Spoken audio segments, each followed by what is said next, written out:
অব্র আত্মহত্যা করেছে কথাটি শুনে এক প্রকার স্তব্ধ হয়ে বসে থাকে মেহবিন। চোখের কোণে জল চিকচিক করতে থাকে। প্রাক্তনের এমন দুঃসংবাদ শোনার জন্যে সে মোটেও প্রস্তুত ছিল না। মেহবিনকে চুপ থাকতে দেখে আরহাম নিজেই মেহবিনের থেকে ফোনটা কানে নিয়ে শুনতে পায় ইশরা বেগমের গলা ফাটানো আর্তনাদ। অব্র নাকি নিজের হাত কেটে ফেলেছে। হাত থেকে নিগত রক্ত ফ্লোরে ছড়িয়ে ছিটিয়েছিল। ইশরা বেগম ছেলের জন্য খাবার নিয়ে এসে এই কাণ্ড দেখে মুহূর্তেই থমকে যান। রক্তাক্ত অবস্থায় মেঝেতে অজ্ঞান হয়ে শুয়েছিল তার ছেলে। নিজের একমাত্র ছেলেকে এই অবস্থায় দেখে শব্দহীনভাবে মেঝেতে বসে কাতরাতে লাগলেন। অতঃপর পাড়ার কয়েকজন মিলে অব্রকে হাসপাতালে নিয়ে গিয়েছে। অব্রের মা আর অপেক্ষা করে না। তিনি বুঝে গিয়েছেন আজ মেহবিনকে না পাওয়ার কষ্টেই তার ছেলে এমন একটা কাজ করেছে। তাই তিনি দ্রুত মেহবিনের নাম্বারে ফোন দিয়ে জানায় বিষয়টি। ঘটনাটি শোনার পরে আরামের মাথাও কেমন ফাঁকা ফাঁকা লাগছে। এমন একটা মুহূর্তে তার ঠিক কী করা উচিত সে বুঝতে পারছে না। যতই হোক অব্র তো তার ভাই। তার ভাইয়ের এমন পরিণতি সে কখনোই আশা করেনি। আরাম মেহবিনের দিকে তাকাতেই সে দেখতে পায় মেহবিন নির্বিকার ভঙ্গিতে ঠায় বসে আছে।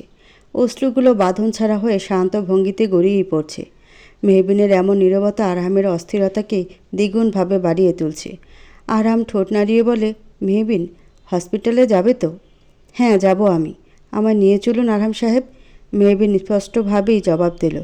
আরহাম অপেক্ষা করল না। তৎক্ষণাৎ গাড়ির চাবিটা নিয়ে আরিয়ানকে সাথে নিয়ে মেহবিন এবং সে বেরিয়ে গেল হসপিটালের উদ্দেশ্যে।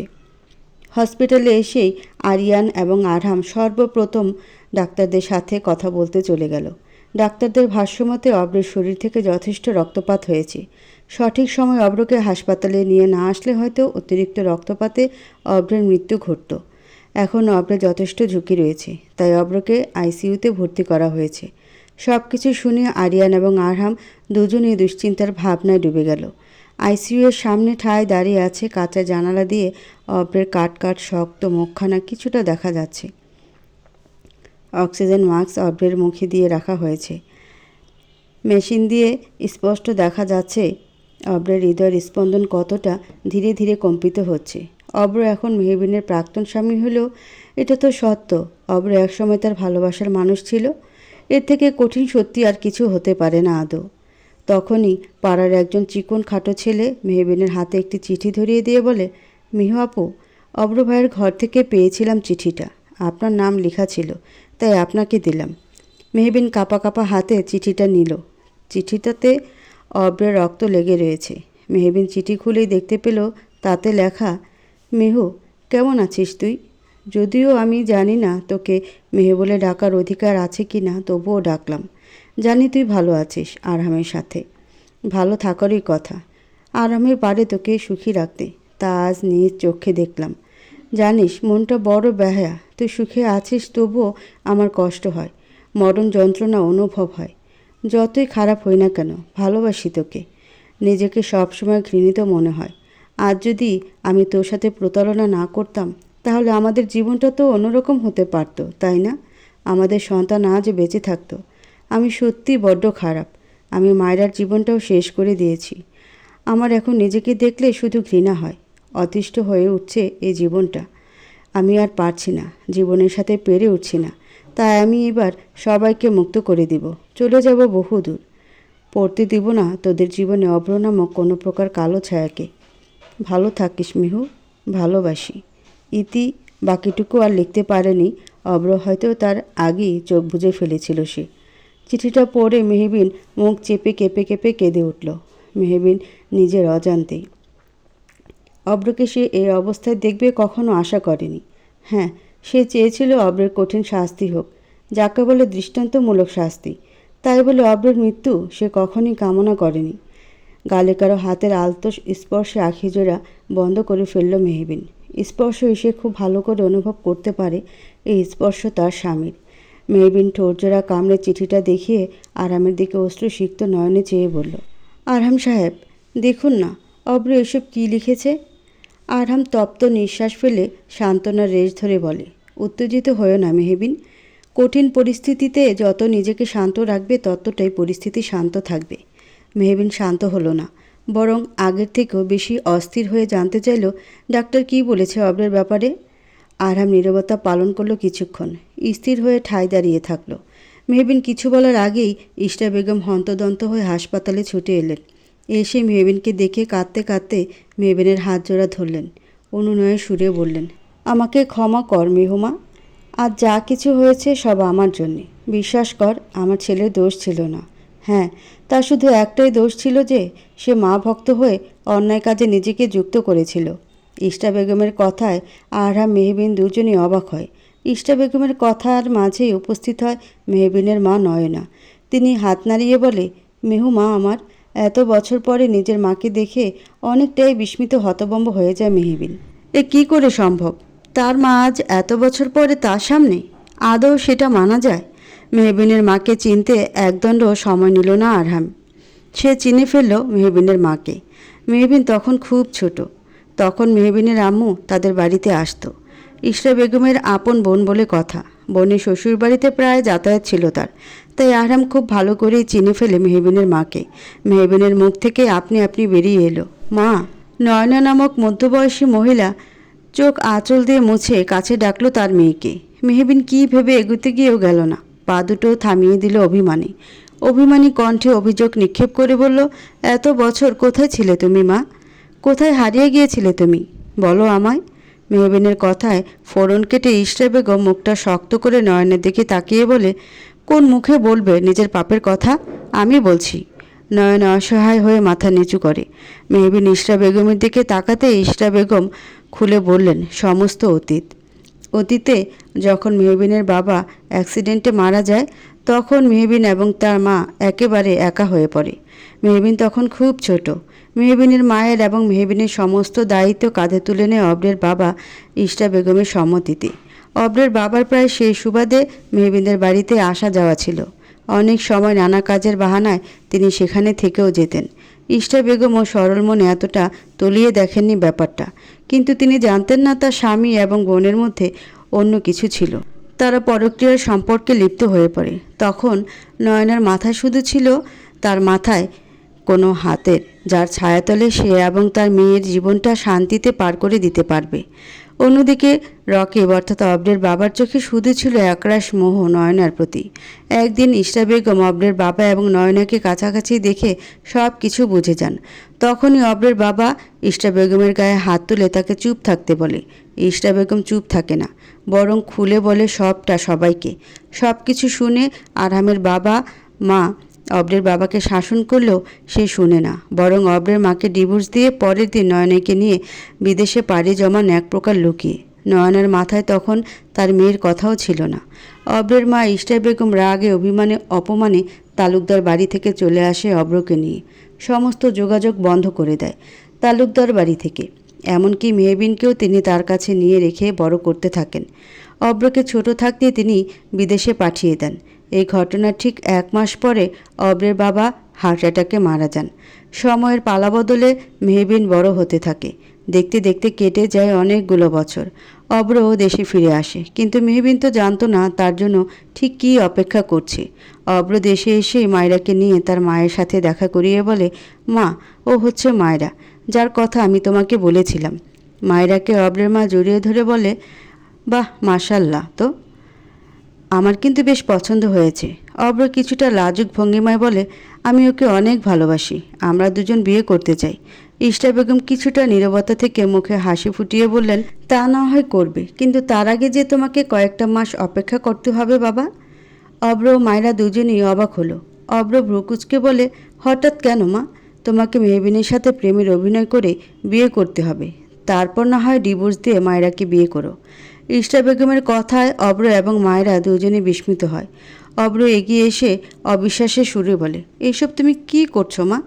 আমি এসব কেন করতে যাব? মেহবিনের সাথে মিথ্যে নাটক কেন করব? প্রতিশোধ নেবে তুমি। ইশরা বেগমের নির্লিপ্ত উত্তর। অব্র নির্বিকার। ইশরা বেগম চশমাটা চোখে লাগিয়ে অধরের কোণে হালকা হাসি ফুটিয়ে বললেন, শুনলাম নয়না নাকি দেশে ফিরেছে, মেয়ের খোঁজ খবর নিচ্ছে। যতই হোক নিজের মেয়ে তো, কিন্তু নিজের কৃতকর্মের জন্য সামনে আসতে পারছে না। তাই এটাই সুযোগ। ও আমাদের সংসার ভেঙেছে, তাই আমি ওর মেয়ের সংসার ভেঙে বুঝিয়ে দেব সংসার ভাঙার কতটা কষ্ট। তাই তুমি মেহবিনের সাথে মিথ্যে বিয়ে নাটক করবে। কিন্তু তাই বলে মা, এটা অন্যায়। এখানে মেহবিনের কী দোষ? অব্র আর কিছু বলার সুযোগ তো পেল না, তার আগেই ইশরা বেগম ভেজা গলায় বলে, তুই তোর মায়ের জন্য এটুকু করতে পারবি না? দেখ অব্র, আমি হয়তো আর বেশি দিন বাঁচব না, কিন্তু তার আগে আমি নয়নার কাছে প্রতিশোধ নিতে চাই। ফিরিয়ে দিব সমস্ত যন্ত্রণা যা ও আমাকে দিয়েছে। মেয়ের যন্ত্রণায় মায়ের পরাণ ঠিক কাঁদবে, তা আমি তৃপ্তি ভরে দেখতে চাই। অব্র, তুমি যদি তোমার মাকে ভালোবাসো তাহলে কাজটি তুমি করবে। অব্র অসহায় দৃষ্টিতে তার মায়ের দিকে তাকালো। না চাইতেও সে অন্যায় কাজটি করে ফেলে। এমনকি ভালোবেসে মায়েরাও অব্রের সাথে প্রতিশোধের নোংরা খেলায় যুক্ত থাকে। বর্তমান সব কিছু শুনে দাঁড়িয়ে থাকা দায় হয়ে পড়ে মেহবিনের। সে পড়ে যেতে নিলে আরহাম এসে তাকে ধরে ফেলে। মেহবিনের বিশ্বাস হচ্ছে না তার মা এতটা নীচ। সে ঘৃণার চোখে তার মায়ের দিকে তাকায়। তার মায়ের দৃষ্টি নিচে, অপরাধীর ন্যায় মাথা নিচু করে রয়েছেন। আরহাম রোষপূর্ণ দৃষ্টিতে ইশরা বেগমের দিকে তাকিয়ে বলে, ছোট মা, তুমি প্রতিশোধের নেশায় এতটা অন্ধ হয়ে গিয়েছিলে, মাথা ঠিক আছে তোমার? একজনের প্রতিশোধ আরেকজনের উপর নিচ্ছ। এই খারাপ কাজটি অব্রকে দিয়ে করাতে একটুও বিবেকে বাঁধল না তোমার? আজ তোমার জন্য সবার জীবন এতটা এলোমেলো হয়ে গেল। হ্যাঁ, তাই আমারই দোষ। প্রতিশোধের নেশায় মাথা কাজ করেনি আমার। নির্দোষ মেহবিনকে শাস্তি দিয়েছি আমি, তারই শাস্তি পাচ্ছি আমি। আজ আমারই জন্যে আমার ছেলেটা মৃত্যুর মুখে রয়েছে। ইশরা বেগম মুখ চেপে কেঁদে নিলেন। মেহবিনের মাথায় ঘুরপাক খাচ্ছে অব্রের কথাগুলো। অব্র তাকে এই কথাগুলো বলতে চাইতো, কিন্তু সে শোনেনি। মায়েরা গর্ভবতী অবস্থায় হসপিটালে চলে আসে। ডাক্তার জানিয়েছে অব্রের নাকি বাঁচার তেমন একটা আশা নেই। অব্রের এমন অবস্থা শুনে মায়েরা তৎক্ষণাৎ অজ্ঞান হয়ে পড়ে। মায়েরা অজ্ঞান হয়ে পড়ে যেতেই মেহবিন এবং আরহাম মায়েরার কাছে আসে। আরিয়ান মায়েরার পালস চেক করে দ্রুত মায়েরাকে ভর্তি করায়। এই সময় অতি শোকে অজ্ঞান হয়ে পড়েছিল মায়েরা। অভ্রের মা মুখ চেপে কেঁদে ওঠে। আজ তার ছেলের এবং তার ছেলের বর এমন করুণ পরিণতি তারই জন্যে। নিজের জন্য একরাশ ঘৃণা সৃষ্টি হচ্ছে তার মনে। কতটা অন্ধ হয়ে পড়েছিল। গাল বেয়ে অশ্রু গড়িয়ে পড়ে তার। মেহবিনের মা তার মেয়ের কাছে কিছুটা এগুতে নিলে তাতে বাদ সাধে মেহবিন। রোষপূর্ণ দৃষ্টিতে ক্ষিপ্ত সুরে বলে, একদম এগোবেন না আপনি আমার দিকে। লজ্জা হয় না আপনার? আজ আপনার পাপের ফল আমি পেয়েছি, আজও পেয়েই যাচ্ছি। এতটা স্বার্থপর আপনি যে নিজের বোনের কথা ভাবেননি, এমনকি নিজের সন্তানের কথাও ভাবেননি। কোন মুখ নিয়ে আপনি আমার সামনে দাঁড়িয়ে আছেন? আপনার লজ্জা লাগে না আমার সামনে দাঁড়িয়ে থাকতে? ছি! আমার ভাবতেও ঘৃণা হয় আমি এতদিন আপনার মতো খারাপ মানুষের জন্যে কাতরিয়েছি। আপনার মতো মানুষের জন্যে দিনের পর দিন অপেক্ষা করেছি। নয়না বেগমের চোখ দুটো ছলছল হয়ে ওঠে। নিজের করা কৃতকর্মের জন্য আজ মেয়েটার চোখেও সে ঘৃণার পাত্র হয়ে উঠেছেন। মেহবিন অন্যদিকে ঘুরে শক্ত গলায় বলে, আপনি বেরিয়ে যান আমার চোখের সামনে থেকে। আপনার মতো নিকৃষ্ট মহিলার মুখ আমি কখনোই দেখতে চাই না। নয়না কাঁদতে কাঁদতে বেরিয়ে যান। মেহবিন এইবার ছলছল চোখে ইশরা বেগমের দিকে আকুলতার কণ্ঠে বলে, খালা, দোষ তো মা করেছিল, তাহলে সেই শাস্তি আমাকে কেন দিয়েছিলে তুমি? আজ তোমারই জন্যে আমার সন্তানও আজ পৃথিবীতে নেই। অপরের জীবন মরণ অবস্থা, এত কিছু করে তুমি ঠিক কী পেলে? ইশরা বেগম নত হয়ে ভেজা গলায় বললেন, হ্যাঁ, আমারই দোষ। আমার নিজের প্রতিশোধের নেশা আজ সবার জীবন ধ্বংস করতে চলল। নিজের কাছে নিজেকে শুধু ঘৃণিত মনে হচ্ছে। উপরে তো এক আল্লাহ আছেন, তিনি সবই দেখছেন। তাই তিনি আমাকে ঠিক শাস্তি দিয়েছেন। তাই আজ আমি ক্যান্সারে আক্রান্ত। ইশরা বেগমের কথাটি শুনে মেহবিন থমকে দাঁড়ায়। ইশরা বেগম পুনরায় চোখের অশ্রু মুছে দিয়ে বললেন, এখন আমার একটাই চাওয়া, আমার ছেলেটা আমার আয়ু পাক। আমি তো আজ আছি, কাল নাও থাকতে পারি। ইশরা বেগম কী যেন বিড়বিড় করতে করতে বেরিয়ে গেলেন। মেহবিনের হৃদয়ের গভীর থেকে দীর্ঘশ্বাস বেরিয়ে এলো। আস্তে করে বলল, আল্লাহর খেলা সত্যিই অদ্ভুত। আল্লাহ কাউকে ছাড় দেন না, তার কাছে সবার হিসাব থাকে। মেহবিন অনেকক্ষণ জুড়ে পায়চারি করছে অব্রের জন্যে। চিন্তা হচ্ছে তার, যা আরাম অনেকক্ষণ যাবৎ লক্ষ্য করছে। কিছুক্ষণ পরে ডক্টর বেরিয়ে এসে বলে, এখন আপনারা নিশ্চিন্তে থাকতে পারেন। অব্র আহমেদ এখন ঠিক আছে। ওনাকে আপাতত ঘুমের ওষুধ দেওয়া হয়েছে। আশা করি কাল সকালের মধ্যে ওনার জ্ঞান ফিরবে।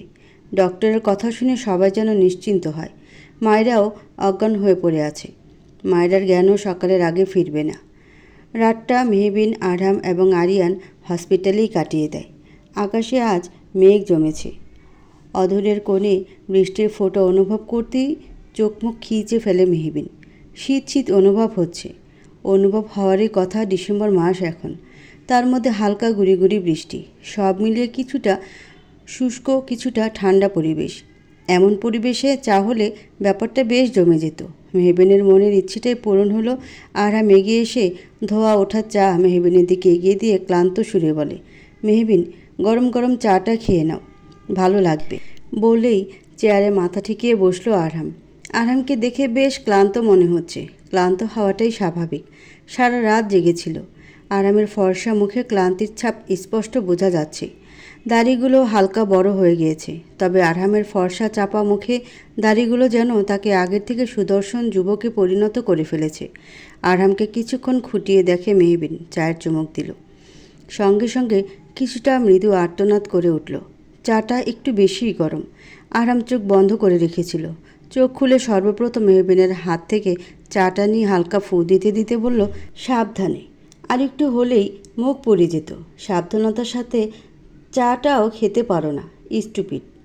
আপনি থাকতে আমি সাবধানে কাজ করতে যাব কোন দুঃখে?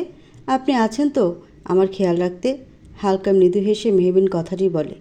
আরহাম ভ্রুকুচকেই হেসে ফেলে বলে, তবুও নিজের একটু খেয়াল রাখুন প্রেয়সী।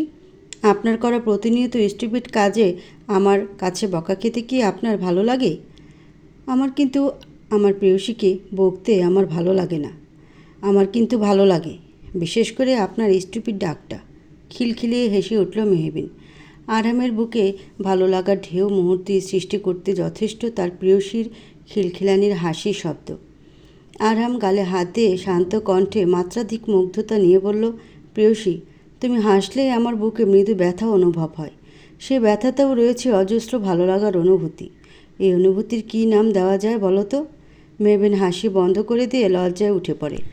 আরহাম পুনরায় চোখ বন্ধ করে মাথা ঠেকিয়ে বসে। বুকের ভেতরটা হঠাৎই খা খা করে উঠছে। বুকে কিছুটা ব্যথা অনুভব হচ্ছে। এই ব্যথা নিতান্তই নিজের ভালোবাসার মানুষটির চোখে অন্য কারোর জন্য এক চাপা আর্তনাদ। আরহাম স্পষ্ট খেয়াল করছে মেহবিন বারবার কেবিনের কাচের জানালায় উকি দিচ্ছে। কাচের স্বচ্ছ জানালায় অব্রের মুখটা দেখা যাচ্ছে। মেহবিনের চোখ মুখে অব্রের জন্য অস্থিরতা স্পষ্টভাবে ফুটে উঠেছে। কেন যেন আরহাম না চাইতেও মেহবিনের এই অস্থিরতাটা ভালো লাগছে না। ডক্টর কিছুক্ষণ পর বেরিয়ে এসে মেহবিনকে উদ্দেশ্য করে বললেন, মিস্টার অব্র আহমেদের জ্ঞান ফিরেছে। মিসেস মেহবিন হাসান তালুকদার অব্র আহমেদ আপনার সাথে দেখা করতে চাইছেন। ডক্টরের সম্পূর্ণ কথা শেষ করতে দিল না মেহবিন। দ্রুত পায়ে হেঁটে অব্রের কেবিনে চলে গেল। একটিবারও আরহামের দিকে তাকালো না। আরহাম দীর্ঘ শ্বাস ফেলল। নিজের পাশে কারো উপস্থিতি বুঝতে পেরে আরহাম তাকিয়ে দেখে আরিয়ান। আরিয়ান ভ্রুকুচকে বলে, তুই কি কোনো বিষয় নিয়ে আপসেট ভাই? জীবনটা খুব অদ্ভুত, তাই না আরিয়ান? কেউ না চাইতেও ভালোবাসা পেয়ে যায়, আর কেউ শত অপেক্ষা করেও ভালোবাসা পায় না। তুই ঠিক কী বোঝাতে চাইছিস ভাই? আরহাম কিছুক্ষণ নীরব থেকে অতি ঠান্ডা গলায় বলল, মেহবিন এখনও অব্রকে ভালোবাসে, এত কিছুর পরেও। মেহবিনের এই ভালোবাসাকে আমি শ্রদ্ধাও করি। প্রথম ভালোবাসা কি আর ভোলা যায় বল? আরামের কথায় চমকে গিয়ে আরিয়ান অবাক হয়ে বলল, তুই এসব কী বলছিস ভাই? মেয়েও এখন অব্র ভাইকে ভালোবাসে না, মেয়েও তো তোকে ভালোবাসে। আরিয়ানের মুখের কথা কেড়ে নিয়ে আরহাম নিজেই বলে, আমি জানি মেহবিন আমাকে ভালোবাসে না, আর আমি তো মেহবিনের ভালোবাসা চাইনি, শুধু নিজের পাশে চেয়েছি, শুধু ওর হাতটা সারা জীবন ধরতে চেয়েছি, ওকে আগলে রাখতে চেয়েছি। আমি জানি মেহবিন এখনও ভালোবাসে অব্রকে। এই ভালোবাসাকে আমি সর্বদা শ্রদ্ধা করব। কিন্তু যতই হোক মেহবিন তো আমার ভালোবাসার মানুষ, আমার স্ত্রী। একটা কষ্ট থেকেই যায় বুকের গভীর থেকে। আমি আমার ভালোবাসার মানুষের ভালোবাসা পাইনি। আরিয়ান কপালে হাত দিয়ে বসে থাকে। আরহামও আগের ন্যায় বেঞ্চিতে বসে থাকে। সে জানে অব্র অসুস্থ, তাও তার কষ্ট হচ্ছে। ভাই, তুই কিন্তু ভুল বুঝছিস। আরহাম আগের ন্যায় উত্তর দিয়ে বলল, মেহবিনের চোখে আমি অভ্রের জন্য আলাদা এক টান অনুভব করেছি। আমি ভুল হতে পারি না। আরিয়ান বুঝতে পারল আরহামকে শত বুঝিয়ে লাভ নেই। আরহামকে শুধু একজনই বোঝাতে পারবে। মেহবিন অব্রের কেবিনে ঢুকিয়ে দেখে অব্র আরেক পাশ ঘুরে শুয়ে আছে, চোখ দুটো ফোলা, মুখশ্রীটা নিষ্প্রাণ শুকিয়ে আছে। মেহবিন একটা চেয়ার নিয়ে অব্রের বেডের পাশে বসল। আলতো সুরে ডেকে বলল, অব্র। অব্র ঘুরল, সামান্য হাসল। এই হাসিতে আগের মতো উজ্জ্বলতা নেই, আছে শুধু বিরহ। এই বিরহের শেষ আদৌ কোথাও আছে? এই যাত্রায় বেঁচে গেলাম, হয়তো এখনও আমার আয়ু আছে, না চাইতেও বেঁচে গেলাম।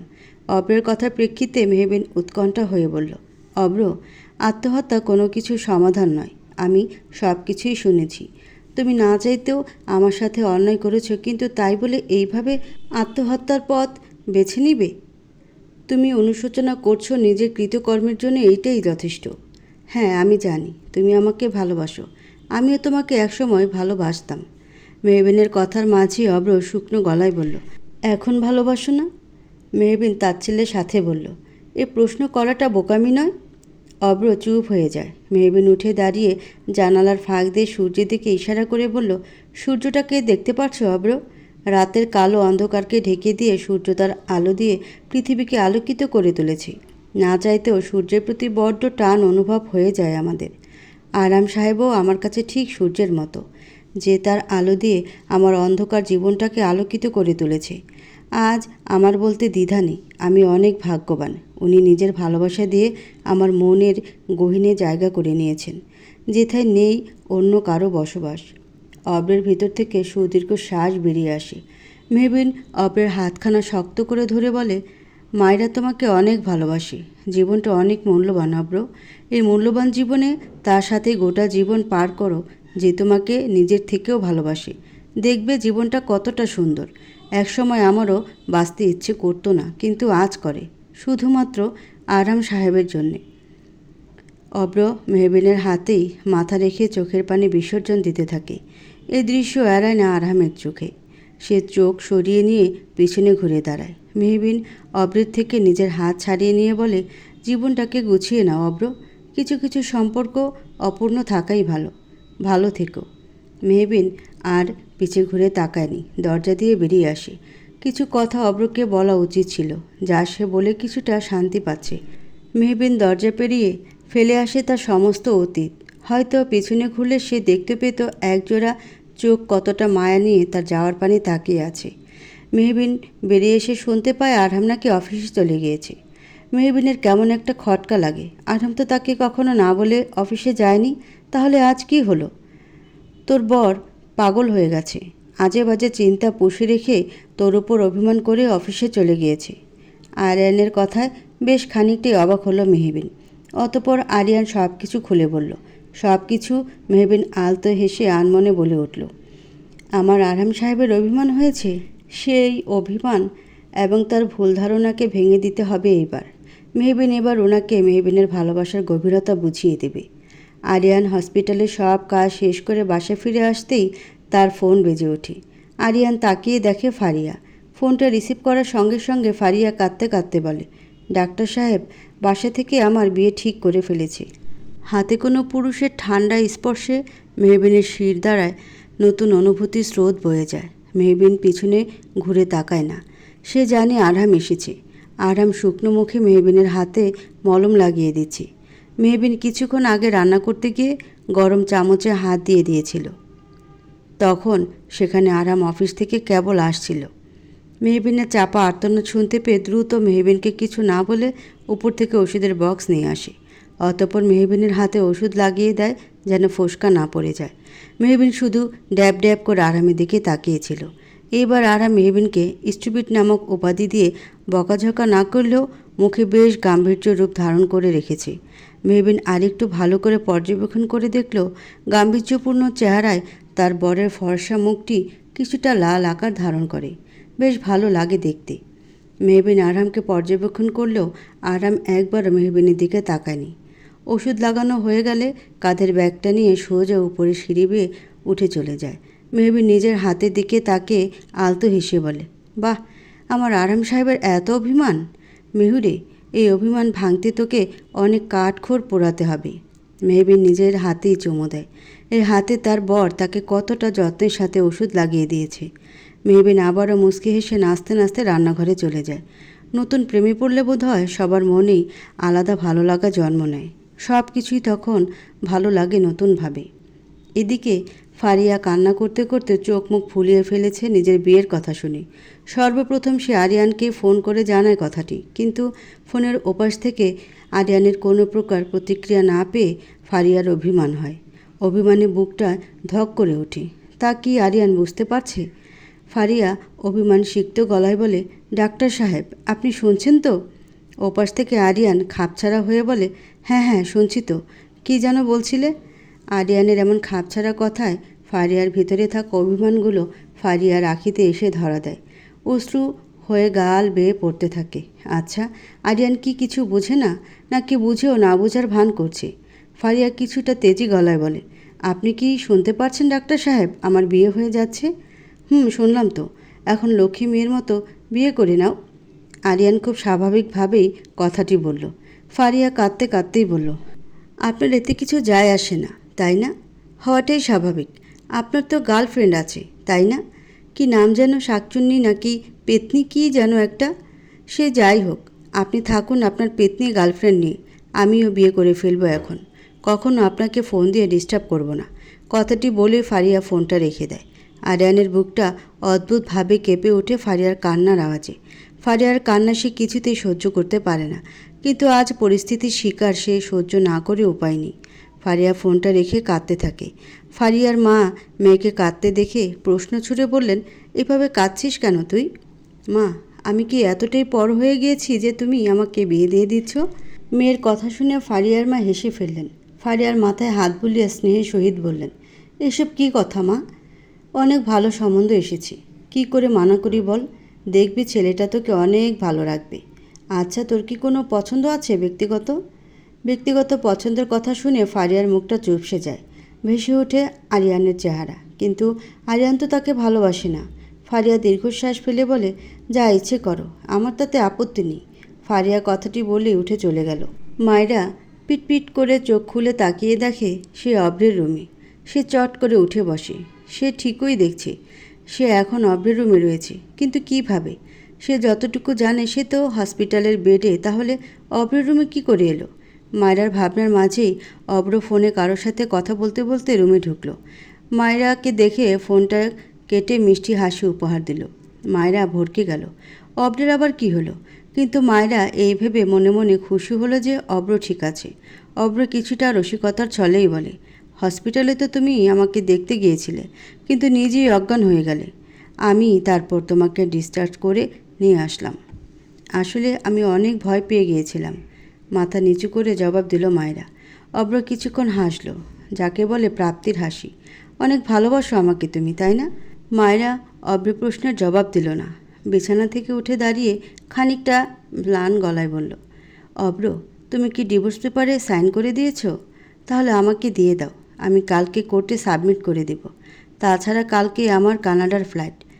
তোমাকে আমি সারা জীবনের জন্য মুক্তি দিয়ে চলে যাব অব্র। মায়রার কথাটি শুনে অব্র ডিভোর্স পেপারটা হাতে নিয়ে সঙ্গে সঙ্গে তা ছিঁড়ে ফেলে দেয়। মায়রা অবাক পানে অব্রের দিকে তাকাতেই অব্র মায়রার হাত দুটো ধরে করুণ কণ্ঠে বলে, অনেক ভুল করেছি আমি মায়রা, তার শাস্তিও পেয়েছি। হ্যাঁ, এটা ঠিক, আমি মেহুকে ভালোবাসি, কিন্তু মেহু তো আমাকে ভালোবাসে না। মেহু যাকে ভালোবাসে তার সাথেই সুখে থাকুক, এইটাই কামনা। আর আমাকে যে ভালোবাসে, আমি চাই তাকে মন প্রাণ উজাড় করে ভালোবাসতে। প্লিজ থেকে যাও মায়রা, কোনো দিন অভিযোগ করতে দিব না তোমাকে। মায়রা হো হো করে অব্রকে জড়িয়ে ধরে কেঁদে দিল। অব্র প্রশান্তির হাসি দিয়ে বলল, আমি বাকিটা জীবন তোমাকে এবং আমার অনাগত সন্তানকে নিয়ে সুখে কাটাতে চাই। দিবে আমাকে সেই সুযোগ?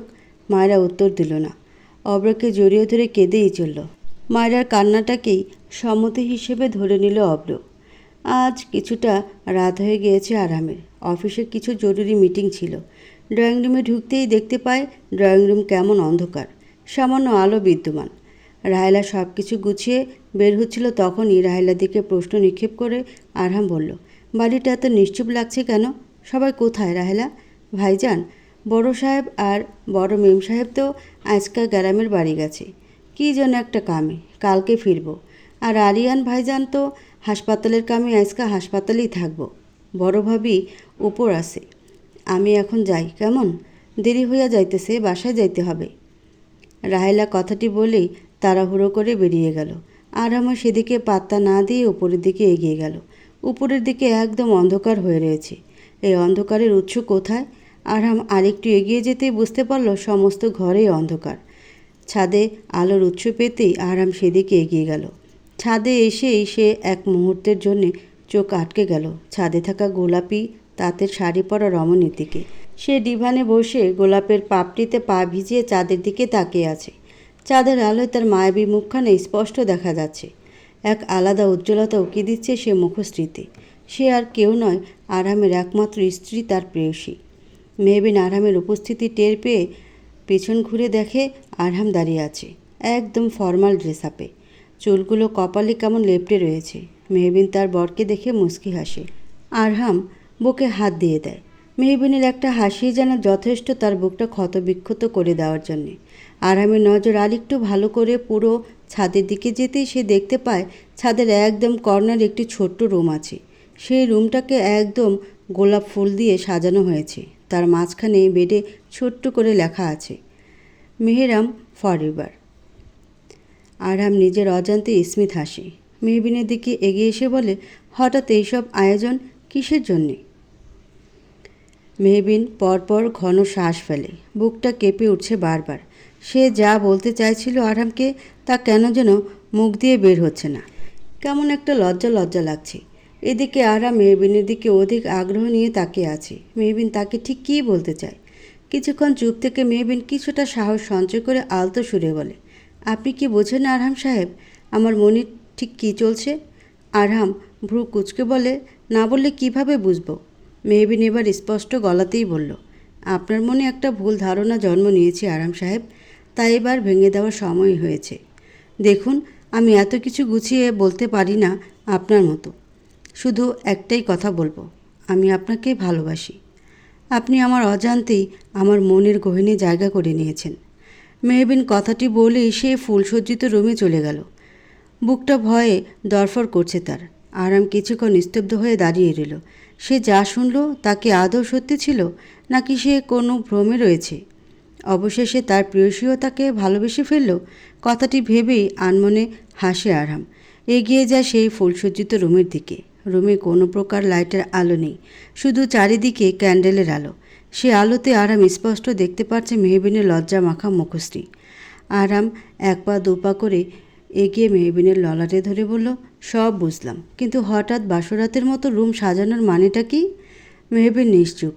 লোকটা কি বুঝেও এখন না বুঝে থাকবে নাকি? মেহবিন কি নিজ থেকে তাকে বলবে নাকি?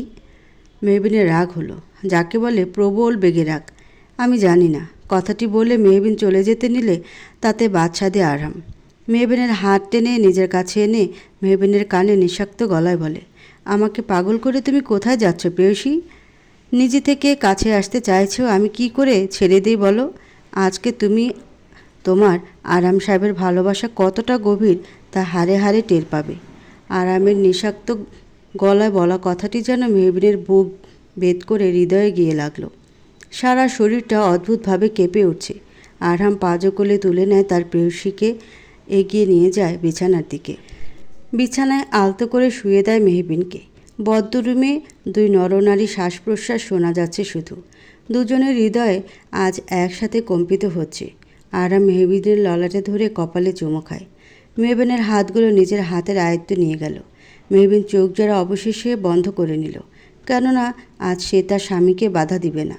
নিজেকে সম্পূর্ণরূপে সমর্পণ করবে তার স্বামীর কাছে।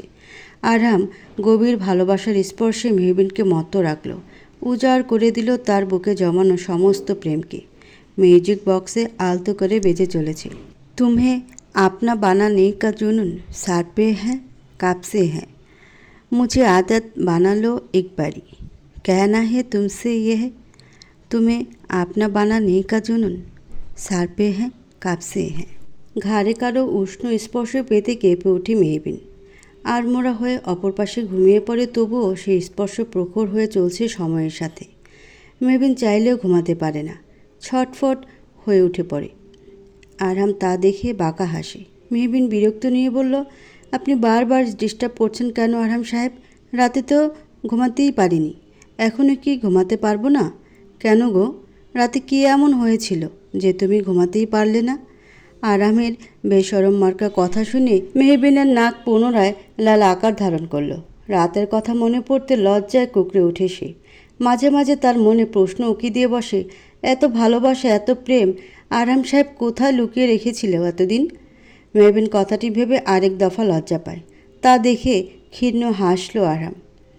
মেহবিনের কাছে গিয়ে মেহবিনের গলায় ঠোঁট ছুঁয়ে কণ্ঠে মাদকতা এনে বলল, ম্যাডাম ফ্রেশ হয়ে আসুন, আর হ্যাঁ একটা শাড়ি পরে আসবেন। গোসল সেরে যখন ভেজা চুলে আপনি শাড়ি পরে আমার সামনে দাঁড়াবেন তখন কিছুক্ষণ প্রাণ জুড়িয়ে দেখব। মেহবিন নুয়ে পড়ল লজ্জায়। তা দেখে আরহাম আবারও বলল, দ্রুত পা চালিয়ে যান। আপনি এখন যে অবস্থাতে আছেন তাতে আমার পক্ষে নিজেকে নিয়ন্ত্রণ করা দায় হয়ে পড়ছে। আমি কিন্তু অত ভালো নই। আরামের কথা শুনে নিজের দিকে চোখ গেল মেহবিনের। সঙ্গে সঙ্গে চোখ বড় করে আরামকে অশুভ উপাধি দিয়ে দ্রুত পা বাড়িয়ে ওয়াশরুমে চলে গেল। মেহবিনের চুল বেশ বড় না হলেও বেশ ঘন, পিঠ ছুঁই ছুঁই করে সেই চুলগুলো। আরাম মেহবিনকে বেরোতে দেখে কিছুক্ষণ নিষ্প্রাণ দৃষ্টিতে তাকিয়ে থাকে তার প্রেয়সীর দিকে। অন্য দিনের তুলনায় আজকে তার প্রেয়সীকে একটু বেশি স্নিগ্ধ দেখাচ্ছে। আরাম এগিয়ে গেল। মেহবিন সবুজ রঙের শাড়ি পরে সাদা তোয়ালে দিয়ে চুল মুছার প্রয়াস করছিল। আরহাম তাতে বিঘ্ন ঘটালো।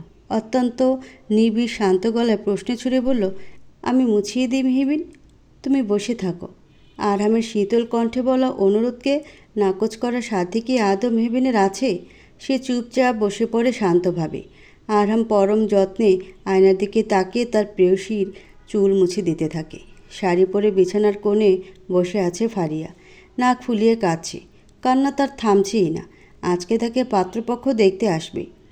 একেবারে নাকি আন্টি পরিয়ে চলে যাবে। কথাটি শোনার পর থেকে ফারিয়ার মাথা কাজ করছে না। ইচ্ছে করছে আরিয়ানের কাছে ছুটে চলে যেতে এবং শক্ত করে জড়িয়ে ধরে বলতে ইচ্ছে করছে, ডাক্তার সাহেব শুনছেন, আমি আপনাকে বড্ড ভালোবাসি। আমার জন্য কি আপনার কোনো ফিলিংস নেই? থাকলে বলুন, আমার যে বড্ড কষ্ট হচ্ছে। অন্য কাউকে কিভাবে বিয়ে করব আমি? আফসোস, ফারিয়া চাইলেও বলতে পারছে না। ভিতরের কষ্ট তাকে ভিতরেও চেপে রাখতে হচ্ছে। সে কি দম বন্ধ করা কষ্ট।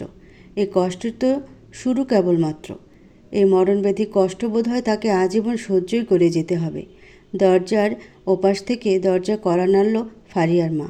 অস্থিরতার সুরে বললেন, কী রে ফারিয়া, আর কত দূর বলতো? এবার তো আয় মা, পাত্রপক্ষ চলে এসেছে। পাত্রপক্ষ চলে এসেছে শুনে বুকটা ধক করে উঠল ফারিয়ার। কোনো রকম পা চালিয়ে দরজা খুলল। মেয়েকে দেখে খুশি হয়ে ফারিয়ার মা ফারিয়ার থুতনি ধরে বললেন, বাহ, আমার মেয়েকে লাল শাড়িতে তো বেশ মানিয়েছে, কারো নজর না লাগুক, মাশাল্লাহ। ফারিয়ার শুকনো হাসল। ড্রয়িং রুম থেকে ফারিয়ার বাবা উঁচু গলায় হাঁক ছেড়ে বললেন, কই গো ফারিয়ার মা, মেয়েকে নিয়ে আসো। ফারিয়ার মা ফারিয়াকে নিয়ে আসলেন। ফারিয়া এখনও মাথা নিচু করে দাঁড়িয়ে আছে। ফারিয়াকে ছেলের পাশে বসানো হলো। ফারিয়া খানিকটা দূরত্ব বজায় রেখে বসে আছে। ছেলেটা বারবার ফারিয়ার কাছে আসার চেষ্টা করছে। বরাবরই ফারিয়া মাথা নিচু করেই সরে যাচ্ছে। ছেলেটাকে তার চরম অসভ্য মনে হচ্ছে। এখনও ছেলেটাকে সে এক পলকের জন্যে দেখেইনি।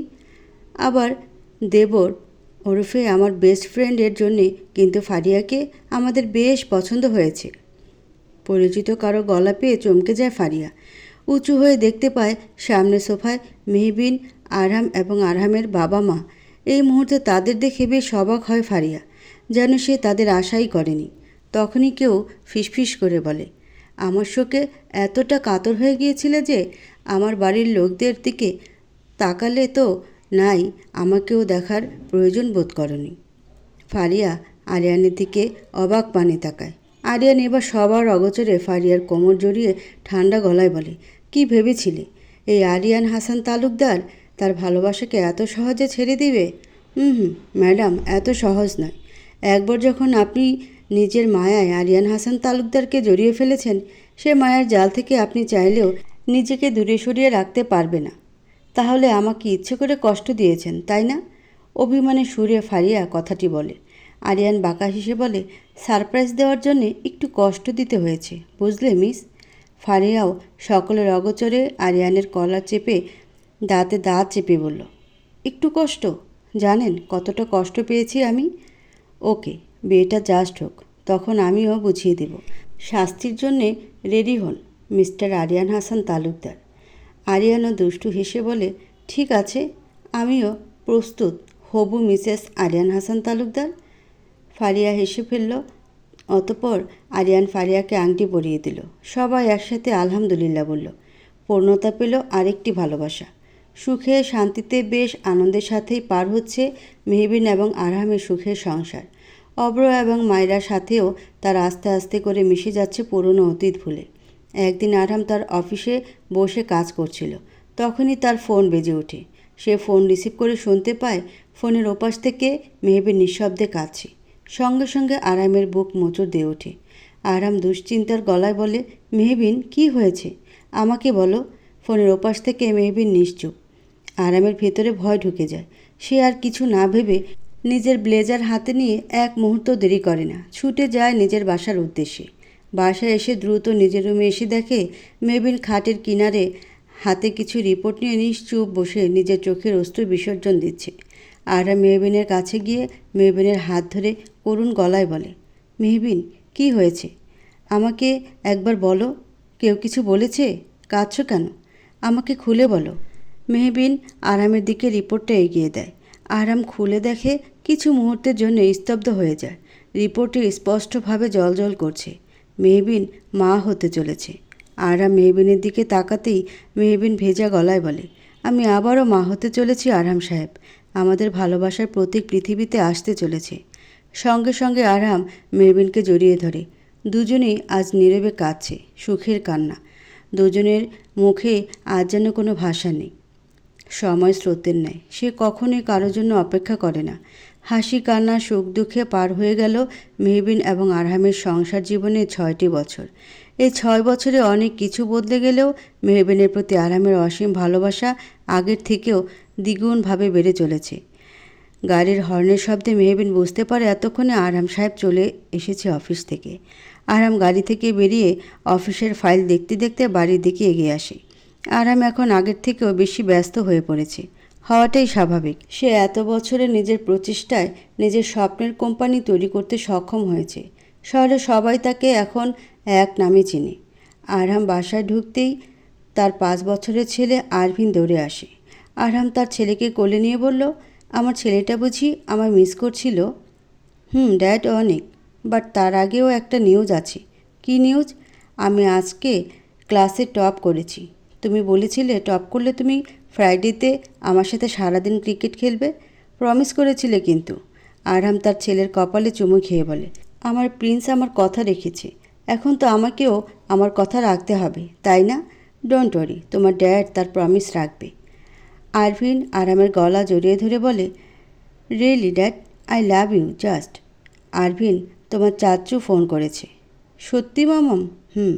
মেহবিন কথাটি বলে আরভিনের হাতে ফোন ধরিয়ে দেয়।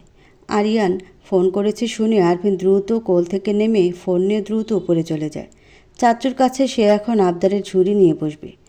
আরিয়ান বর্তমানে তার কাজের সূত্রে অস্ট্রেলিয়া 3 মাসের জন্য গিয়েছে। ফারিয়াও আরিয়ানের সাথে গিয়েছে। তাদের দুজনের ঘর আলো করে মেয়ে এসেছে, যার বয়স এখন 1 বছর। নাম আলো। আরভিনের সব আবদার তো তার ড্যাড এবং তার চাচুর কাছেই। শুধু তাই নয়, অব্রের কাছেও সে আবদারের ঝুড়ি নিয়ে বসে। আরভিন সকলেরই নয়নের মণি। এসব কিছু দেখে মেহবিন একদিন আরহামকে উদ্দেশ্য করে বলেই ফেলেছিল, আরহাম সাহেব, আপনার 3 ভাইয়ের অতি আদরে আমার ছেলেটা আবার যেন বাদর না হয়ে যায়।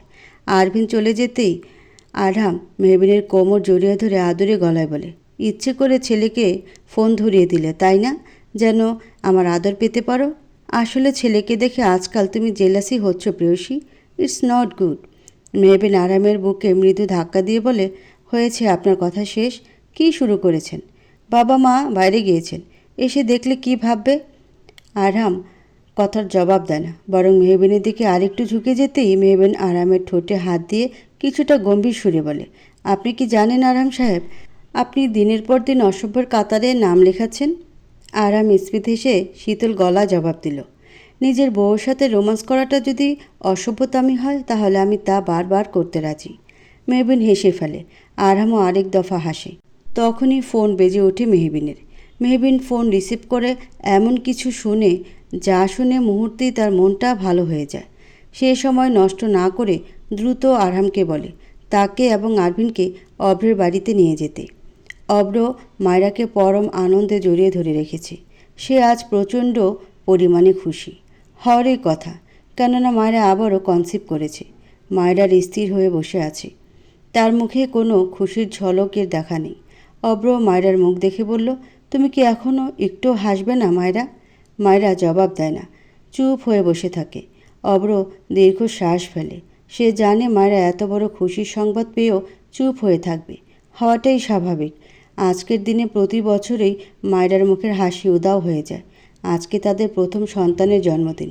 অব্র এবং মায়রার ঘর আলো করে তাদের ছোট্ট মেয়ে জন্ম নিয়েছিল, কিন্তু ভাগ্যের পরিহাসে সেই বাচ্চা মেয়েটি অব্রদের বাসা থেকে 6 মাস বয়সে চুরি হয়ে যায়। অব্র অনেক চেষ্টা করেও তাদের মেয়ের কোনো খবর পায়নি। আজ প্রায় 6 বছর হয়ে গেল, তবুও সেই ক্ষতটি অব্র এবং মায়রা দুজনেই বয়ে চলেছে। আজ তাদের মেয়ের জন্মদিন ছিল। আজকেই তারা জানতে পারল তাদের মাঝে নতুন অতিথি আসতে চলেছে। আরভিন, মেহবিন এবং আরহাম অভ্রের রুমে আসলো। আরভিন এসেই অভ্র পাপাই বলে অভ্রের কোলে বসে পড়ল। আরভিনকে দেখে অভ্র আরভিনকে জড়িয়ে ধরল। আরভিন অভ্রের পরম আদরের। মায়েরাও আরভিনকে অনেক ভালোবাসে। আরভিনের মাঝেই যেন তারা তাদের সন্তান হারানোর কষ্টটা কিছু হলেও ভুলতে পারে। মেহবিন আরভিনের মাথায় হাত বুলিয়ে বলে, বাবা তুমি আপাতত বাইরে গিয়ে খেলা করো। আরভিন বাধ্য ছেলের মতো মাথা নাড়িয়ে বলল, ঠিক আছে মাম্মাম। আরভিন বাইরে চলে যেতেই মেহবিন মায়রার কাছে এসে বলল, মায়রা আপু এবার একটু স্বাভাবিক হও, এত বড় খুশির সংবাদ পেলে। মায়রা অনুতাপের গলায় বলে, কিভাবে স্বাভাবিক হব মেহবিন? তোমাকে আমি বলে বোঝাতে পারবো না আমি কতটা অপরাধ বোধে রয়েছি। শুধু মনে হয় আমাদের মেয়েটা হয়তো আমাদের করা পাপের জন্যে আজ আমাদের সাথে নেই। মায়রার কথা শুনে অব্র মাথা নিচু করে বলে, মায়রা তো ঠিকই বলেছে, আমাদের পাপের শাস্তি আমরা হয়তো আজীবনেই পেয়ে যাব। যেমন আমার মাটাও শেষ বয়সে কতটা যন্ত্রণা নিয়ে ক্যান্সারে আক্রান্ত হয়ে মারা গেল। আমরা আমাদের মেয়েকেও হারিয়ে ফেললাম। আরাম অব্রের কাঁধে হাত দিয়ে বলে, অনেক সময় মানুষ পরিস্থিতির শিকার হয়ে অনেক ভুল, অনেক অন্যায় করে ফেলে, কিন্তু সেই পুরনো অন্যায়ের কথা ভেবে জীবনটাকে থমকে রাখা কি ঠিক অব্র? অব্র সুদীর্ঘ শ্বাস ফেলে। মায়রা আবারও মেহবিনকে বলে, যে যাই বলুক আমি তো জানি আমার জন্যে আমার বাবা তোমার ক্ষতি করতে চেয়েছিল। আমি তোমাকে পথের কাঁটা মনে করতাম বলে আমার বাবা তোমার সন্তানকে কেড়ে নিয়েছিল। তোমার কষ্টটা আজ আমি এই 6 বছরে খুব ভালো করেই বুঝতে পেরেছি। তাছাড়া আমি এবং অব্র তো কম অন্যায় করিনি। মায়রা কথাটি বলে কেঁদে দিল। মেহবিন মায়রার হাত ধরে কান্না সুরে বলে, নিজেকে সামলাও মায়রা আপু। অতীতকে পেছনে ফেলে জীবনে এগিয়ে যেতে হবে আমাদের। অতীত শুধু আমাদেরকে কষ্টই দেয়। অতীতকে আঁকড়ে ধরে থাকা মানে নিজের জীবনের কালো অধ্যায়কে নতুনভাবে আগমন করা। তাই বলছি মায়েরা আপু, মহান আল্লাহ তাআলা তোমাদের আরেকটি সুযোগ দিয়েছে, নতুনভাবে সব শুরু করো। মায়েরা মেহবিনের কথা মনোযোগ সহকারে শুনে মেহবিনকে জড়িয়ে ধরে কেঁদে দেয়। রাত প্রায় 2টো বাজে। আরাম এখনও অফিস থেকে ফেরেনি। আরভিন তার দাদু এবং দিদার ঘরেই ঘুমিয়ে পড়েছে। মেহবিন আরহামের জন্য টেবিলে খাবার রেখে টেবিলে আরহামের জন্য অপেক্ষা করতে করতে ঘুমিয়ে পড়ে। হঠাৎ নিজেকে হাওয়ায় ভাসতে দেখে নিজের আখি জোড়া খুলে মেহবিন নিজেকে আরহামের কোলে আবিষ্কার করে। মেহবিন চিৎকার করতে নিলে আরাম মেহবিনের ঠোঁটে আঙ্গুল দিয়ে বলে, ডোন্ট শাউট। আরাম মেহবিনকে কোলে নিয়ে ওপরের রুমে নিয়ে যায়। অতঃপর সাদা কিছুটা লালের মধ্যে একটি কাতান শাড়ি নিয়ে আসে। মেহবিন শাড়িটির দিকে কিছুক্ষণ স্থির হয়ে তাকিয়ে থাকে। অসম্ভব সুন্দর কাতান শাড়িটি।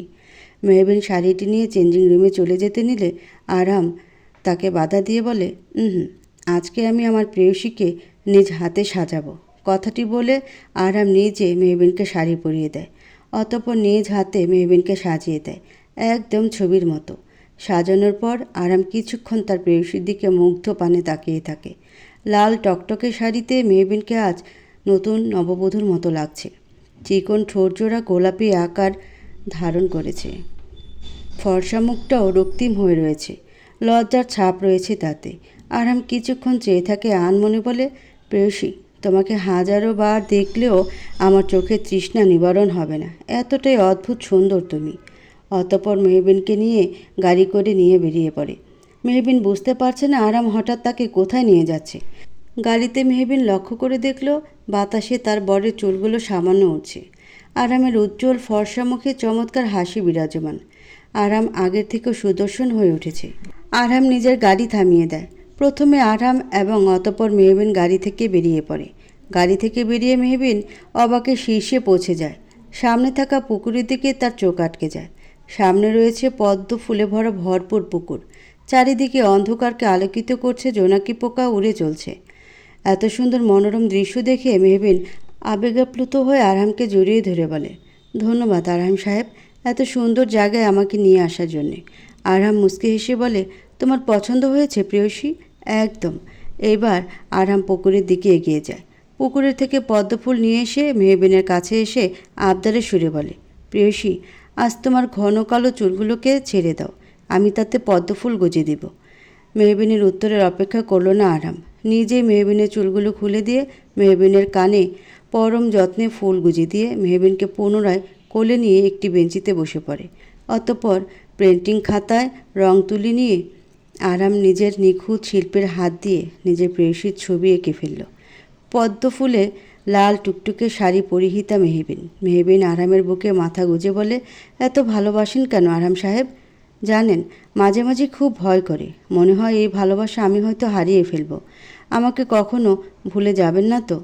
আরহাম অত্যন্ত শীতল গলায় জবাব দেয়, তোমাকে কি করে ভুলবো প্রেয়সী? তোমাকে ভুলে যাওয়া মানে তো নিজের অস্তিত্বকে ভুলে যাওয়া। তুমি আমার মনে ঠিক কোথায় আছো জানো? তুমি আছো মনের গহীনে। মনের অত্যন্ত গহীনে যার বসবাস, তাকে ভুলে যাওয়া সম্ভব নয় এই জন্মে।